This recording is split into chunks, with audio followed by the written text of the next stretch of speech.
Could you fill in the dates on those for me, please, ma'am?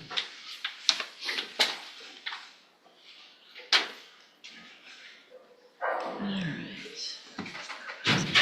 Mr. Downs, in cause number 24, well, let's see, what counts are we going on? Count one only? We're on count one only. All right, let me get that pulled up properly. Is that in both cases? Yes, Judge. Okay, thank you. All right, in cause number 24, DCCR 0566, the state has elected to proceed on count one only. It alleges you committed the third-degree felony offense of evading arrest or detention with the use of a vehicle from January 28th of 2023. And how do you plead to that charge? Guilty. Are you pleading guilty freely and voluntarily? Yes, ma'am. And are you pleading guilty because you did what they charged you with? Yes, ma'am.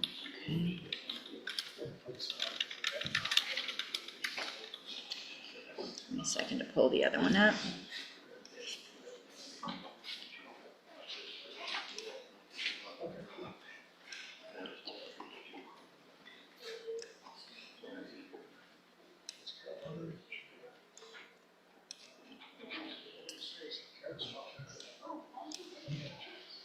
Sorry, it takes a minute for me to pull it up the right way so I can make those notations. All right, in cause number 24, DCCR 1023, the state's also elected to proceed on count one only.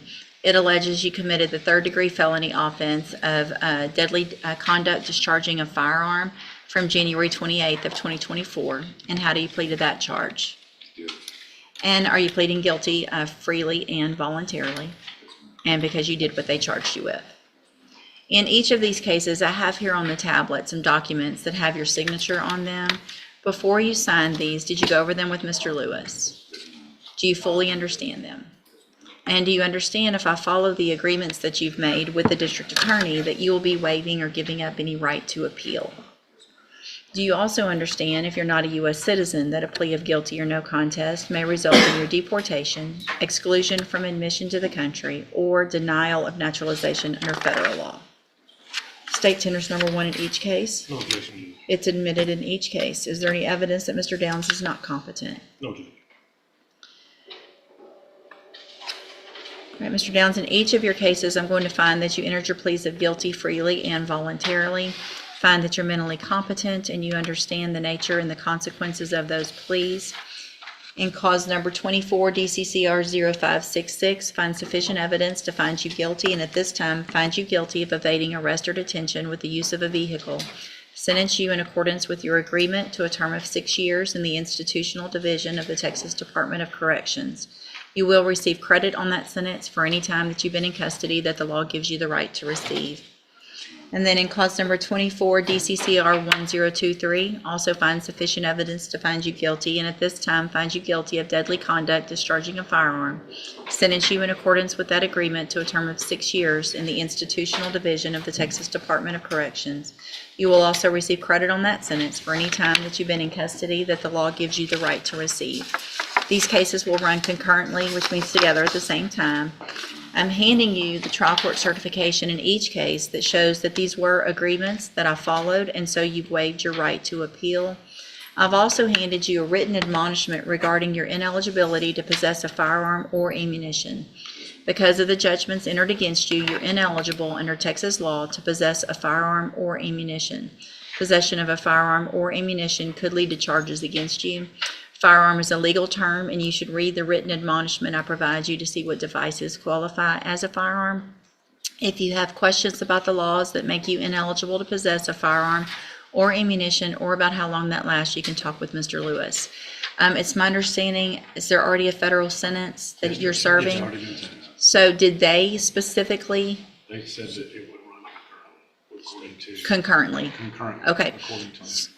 So I will also order that it's really up to the federal system on whether things run concurrently or not with state. I can say whatever I want, and they're going to do what they want. It's my understanding, though, that they've said that this will run concurrently or at the same time with your federal sentence, and so I will make sure that our judgments notate that as well, so that both of these will run concurrently with each other and the federal sentence. If there's something different that happens on that, that's up to them. Okay? All right, you can go back with the bailiff. Good luck to you, sir. Thank you. Mental examinations off. He's in jail right now. All right, sir, are you Travis? Hold on, are you Travis Smith? Yeah, I'm good. So I know there have been some documents filed by Mr. Adams with regard to a mental examination. I think there was some confusion as to what you're asking for. First of all, you're hired in the case, correct? Yes, ma'am. So anything that is filed requesting a court-appointed examination needs to include an affidavit of indigency sworn to. So I need you to get that taken care of and attached to anything you filed if you haven't already.